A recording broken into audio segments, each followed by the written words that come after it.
안녕하세요. 포텐셜 TV의 황인성입니다. 네, 안녕하세요. 김근호입니다. 네, 안녕하세요. 유지입니다. 예쁜 척해요. 오늘 컨셉을 아니 제가 오늘 하다 뉴진스 컨셉으로 머리를 쫙 펴고 그래서 오늘 내가 아까 얘기했잖아. 박연진 컨셉이라고. 뉴진스가 아니라 누진스라고 누가? 뉴진스. 아니 근데 댓글 그 됐습니다. 방송 보는 사람이 미인이 왔다라는 얘기를 하긴 하더라고요. 오, 정말요? 그러니까 내가 아까 얘기했잖아. 내 선에서는 내 주변 그 레이어에서는 탑이라고. 탑 티어. 그래서 제가 제 친구 중에 미스 코리아가 많은데 절대 안 데려오기로 했습니다.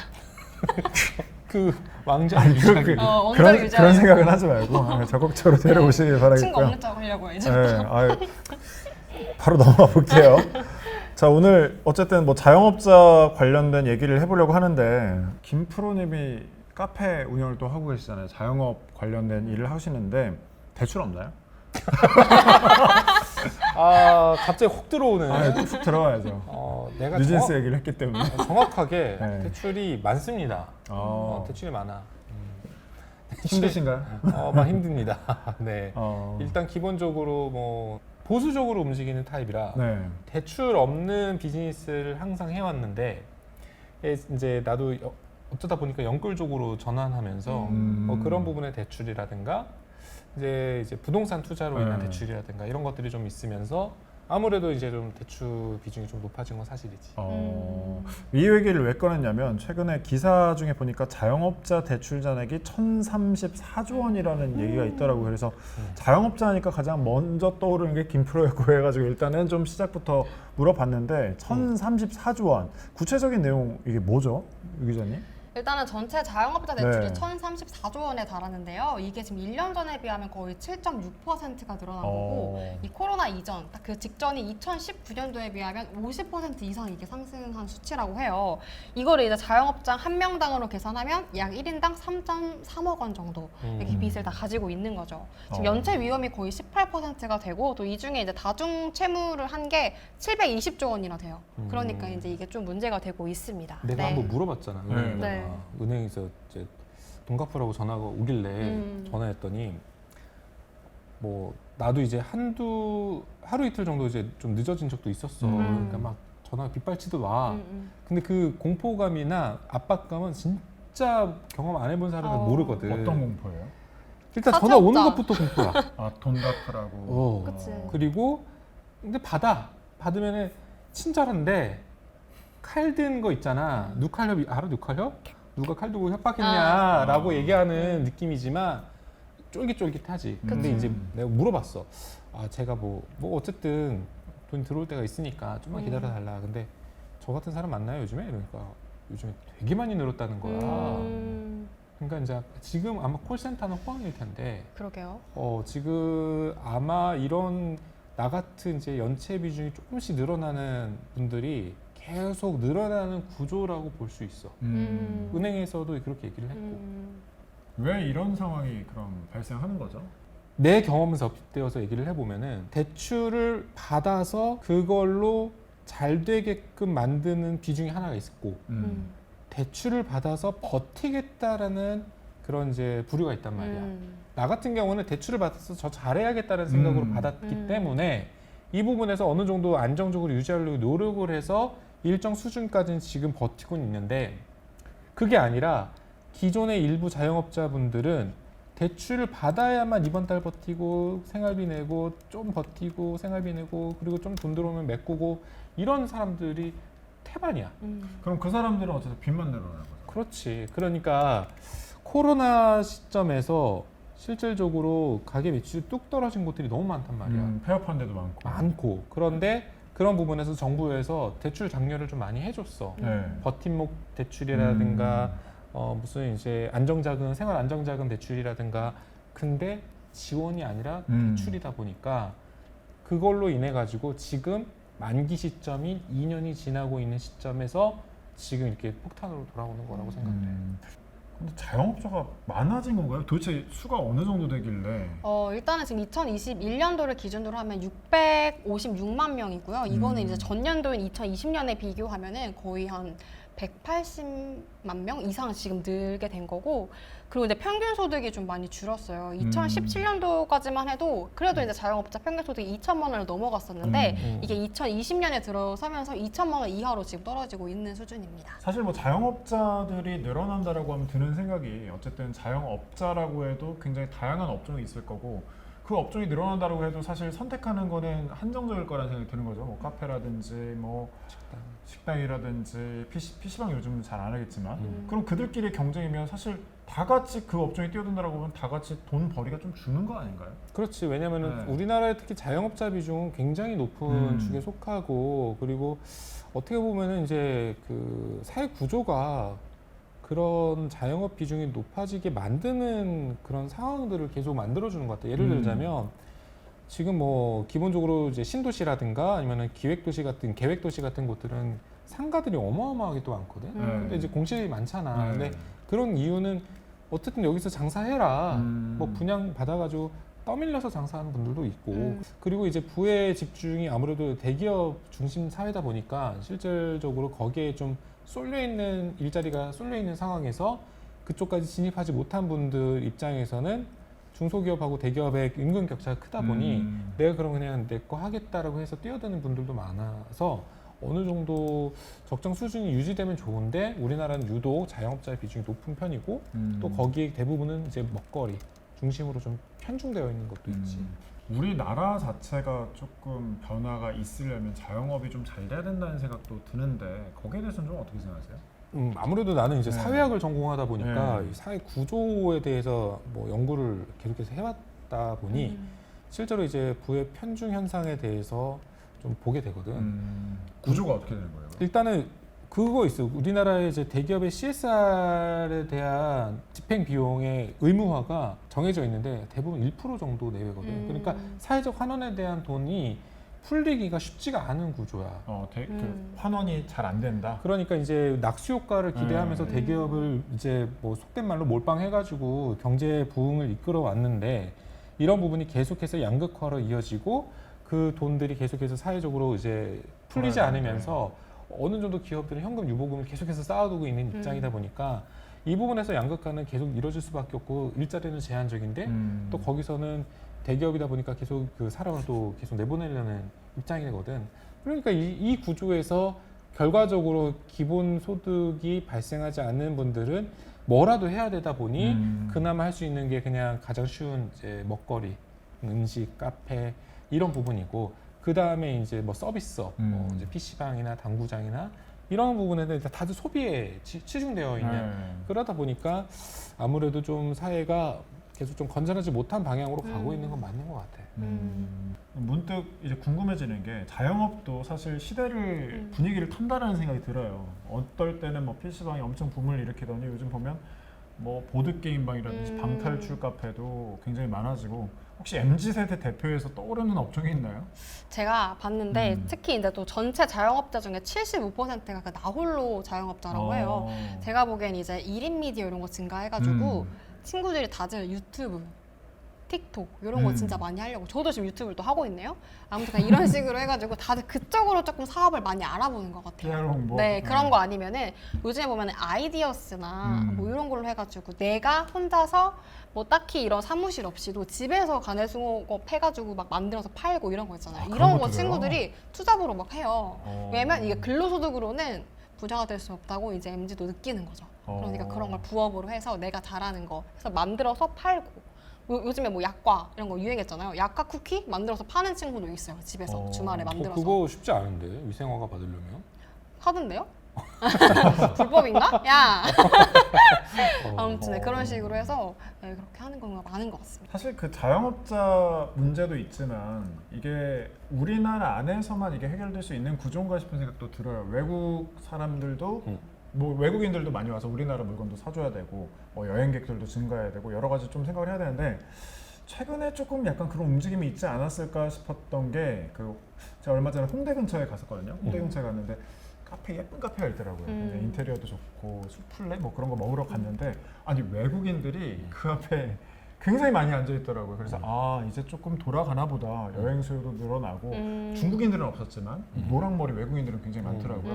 이런 현상에 대해서는 좀 어떻게 생각하세요? 일단은 뭐 자영업자의 영역에서 실질적인 이제 소득의 그 극복이 우리나라 내수 시장으로만 집중할 것이냐, 그런 부분들은 이제 한계가 이제 온 것 같아. 그러니까 이 많은 자영업자 숫자를 뒷받침해주고 어느 정도 이제 보완해주려면 기본적인 수요가 내수가 아니라 해외 수요까지도 같이 이루어져야지만이 어느 정도 이제 버틸 수 있는 그런 상황들이 만들어질 것 같거든. 근데 그간 2년 동안 코로나로 인해 가지고 하늘길도 막히고 외국인도 방문 안 하고 그리고 관광 그런 수지도 적자고 이런 것들이 일단 내수 중심에서 이제 빠르게 이제 해외 수요가로 전환하는 그런 상황들을 만들어야 그래도 좀 경쟁력을 갖출 수 있지 않을까 이렇게 보는 거지. 사실 경쟁력 갖춘 산업이 생기게 되면 그것도 굉장히 또 낙수 효과라고 하기는 좀 그렇고 여러 가지 좀 뭐 펌핑할 수 같이? 있는 그런 게 생기지 않을까 싶은 생각이 드는데 유 네. 기자는 좀 어떻게 생각하세요? 뭐 그러겠지만 또 그런 사업을 또 하게 되면은 또 우리나라 사람 특성상 살짝 따라하지. 그 냄비 근성이 또 있기 때문에 잘 되면 또 몰려요. 그러면 또 그 사업이 또 잘 안 돼. 예전에 그 대만 카스테라 아시죠? 아직도 그렇게 있어요, 되는 거죠. 있기는. 아직도 네. 있긴 있는데 네. 이제 예전엔 진짜 진짜 조금 걷다 보면 있고 했잖아요. 근데 지금도 그런 거 있잖아요. 지금 탕후루죠 지금은. 탕후루의 시대요. 왕가 탕후루의 시대요. 아니 그것도 지금은. 있잖아요. 네컷 무슨 사진. 인생 네컷. 아. 그쵸. 인생 네컷에서도 많이 또 파생이 돼가지고 뭐 인생 네컷도 있고 포토그레이도 있고 뭐 또 있고 지금 다 지금 뛰어들었어요. 거기만 들어가면 얼굴이 바뀐다는 소문이 있더라고요. 그래도 본판이 네. 어느 정도 있어야 되지 않을까요? 네. 아니 근데 이 잘한 게 우리나라 그 자영업의 특성이 진짜 돈 날리기 되게 쉬운 구조거든. 예를 들자면, 그러니까 아이템 중심으로 자영업들이 재편되어 있어. 그러니까 외국 같은 경우를 비교하자면 일본은 뭐랄까 좀 대대로 내려오는 뭐 그게 좋은 건 아니지만 대대로 내려와서 운영되는 이제 노포나 아니면 가게들 그런 것들이 100년 전통 이런 거 엄청 많잖아요. 그런 것도 일본은. 많고 그 나중에 한 번 더 설명을 하겠지만 네, 네. 그런 부분 그리고 이탈리아나 뭐 프랑스나 이런 것들도 상대적으로 이제 노후화된 건축들도 많고 이러니까 뭔가 좀 장사를 새로 시작하기가 좀 어려운 그런 상황들이나 환경들이거든. 근데 우리나라는 또 그런 게 아니에요. 널려 있는 게 상가고 그런 입장이다 보니까 일단 아이템이 하나 유행한다 그러면은 막 뽑아내기가 너무 좋은 거야. 예를 들어 아까 대만 카스테라 얘기했지만 그 이후에도 뭐 이제 우리가 알고 있는 이제 뭐 마라탕 그리고 뭐 인생 내것 같은 그런 사진관 치킨집. 그리고 뭐 인형 뽑기 맞아 인형. 전통적인 치킨집 치킨 브랜드도 몇백 개잖아. 그렇죠. 그러니까 이런 식으로 계속해서 선호되는 부분들은 분명히 있지만 거기에 넘쳐나는 카페 음식점들이 계속해서 제살 깎아먹기랄까? 그러니까 남들이 잘 되니까 난 다른 거 해야지가 아니라 너 이거 잘 되네? 나도 나도 따라가야지. 해야지. 나도 따라가야지. 그러니까 꼭지점에 있는 사람은 치고 빠지면 돈 버는 구조거든. 그러다 보니까 실제로 자영업자 하는 입장에서는 파이가 너무 한정되어 있는데 자꾸 깎아먹는 느낌이라 내가 처음에 카페 할 때 내 반경 1km 안에 카페가 대략 50개 정도밖에 없었단 말이야. 근데 지금 4년 정도 지났어. 근데 지금 100개가 넘어. 그러다 보니까 자고 나면 카페. 한 집 건너서 카페. 그쵸. 뭐 그러니까 또 유행하면은 뭐 디저트 카페, 빵 카페, 뭐 테이크아웃, 저가 커피 뭐 이런 것들은 나눠지니까 사실 이제 뭔가 좀 다른 방식을 해야 되지 않나? 뭐 이런 생각을 하지. 저희 학교 앞에도 공실이 굉장히 많은데 제가 조금 충격을 먹었던 게 카페가 있었던 곳이 이제 망한 거예요. 그런데 그 자리에 다시 또 다른 카페가 들어와서 또 망하더라고요. 진짜로. 그 주변에 카페도 너무 많고 이러다 웃을 일은 보니까 아닌데. 웃을 일은 아닌데 이런 경우가 있어요. 계속. 근데 이게 극복되기 어려운 구조 같아요. 그러니까 백종원 같은 분이 이제 예산시장 살린다 해가지고 뭐 골목식당 살린다 해가지고 이렇게 해서 살렸지만 골목식당 지금 뭐 잘 되는 곳이 지금 어디가 있어? 솔직히 말하면 그쵸. 거의 진짜 없잖아. 손에 꼽죠. 그리고 뭐 청년몰이라든가 아니면은 뭐 무슨 전통시장이라든가 이런 부분들은 진짜 반짝하고 그게 그쵸. 유지되려면 너무 힘든 구조거든.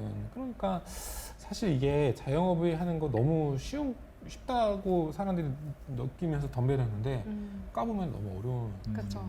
그럼 자영업 아니면 뭘 해야 돼요? 이런 사람들은? 일단은 아니 갑자기 막 생각나니까. 근데 진짜 이건 진짜 중요한 얘기인 것 같아. 내가 내 입장에서는 뭘 느끼냐면은 자영업이라고 정의를 내리는 게 어떻게 보면은 1인 기업이라고 정의를 좀 내려볼 수가 있을 것 같아. 그러니까 나는 곳곳에 숨어 있는 사회적인 가치를 발견할 수 있는 시장의 기회가 되게 무궁무진하다고 생각을 하거든. 불편함을 해소할 수 있는 기회들이 굉장히 많다고 생각을 하는데 혼자 시작해도 될 수 있는 시장들이 있어. 예를 들자면은 뭐 세탁 지금 이제 너무 잘 되어 있지만 세탁 특공대라든가 런드리고라든가 그리고 뭐 코인 세탁 말고 그 내가 집 앞에다가 세탁물을 놔두면은 수거해 가져가서 가서? 세탁해서 갖다 주는 서비스가 이런 생각을 한단 말이야. 아니 그거 세탁소에 그냥 내가 가서 크린토피아 갖다 주면 되지 뭐 그거 뭐가 어렵다고? 근데 사람들이 불편해하는 것들이 많아. 그러니까 그런 틈새들이 항상 있기 때문에 나는 시장을 발견할 수 있는 눈과 그런 이제 감을 계속해서 훈련해야 된다고 생각을 해. 그러면서 자영업이라는 것이 너무 편중되어 있는 카테고리에 집중돼서 내가 여기 뛰어들겠어가 아니라 다양성을 발견할 수 있는 기회들이 공공이든 개인이든 시장에서 계속해서 이제 인풋해줘야지만이 건전한 그런 이제 생태가 만들어진다고 생각을 하고, 그리고 우리나라는 전통적으로 낙수 효과 때문에 부에 편중되어 있는 대기업의 구조가 어떻게 보면은 풀뿌리 그 자본주의를 좀 해친다 그럴까? 그러니까 건전하지 못한 자본주의인 것 같거든. 그런 부분에서 내가 사실 월급을 300만 원 정도 현금으로 수령하려면 연봉이 대략 한 4,500에서 5,000 그렇죠. 이상은 돼야 된단 말이야. 근데 그렇게 받을 수 있는 구조가 20, 30대 입장에서는 사실 쉽지 않아요. 그러다 보니까 내가 그냥 자영업으로 300만 원, 400만 원 버는 거는 상대적으로 해볼 만하니까 뛰어들어. 그러면은 이 부분에서 물론 나가는 돈, 소득세 뭐 이런 것들이 있겠지만 기본적으로 내가 기본 소득을 가지고 할 수 있는 300에서 500 정도 이상 되는 소득 가지고 갈 만한 아이템들이 나는 솔직히 많이 있다고 생각을 하거든. 그런 것들을 발견해서 내 기본 소득들을 계속해서 만들어낼 수 있는 기회를 이런 자영업이 아니라 1인 기업이라는 모토로 해가지고 접근하는 것이 굉장히 중요한 포인트라고 생각해. 그냥 무작정 뭐 남들이 다 하는 거 따라하지 말고 포인트를 잡아라 그런 말씀이시네요. 아, 내가 할 말이 너무 많은 거야 지금. 그거는 뭐 따로 이렇게 내가 될것 같은데. 내가 지금 오늘 좀 삘고 쳤는데 갑자기 말이 지금 방언 터지듯 술술술 나오거든.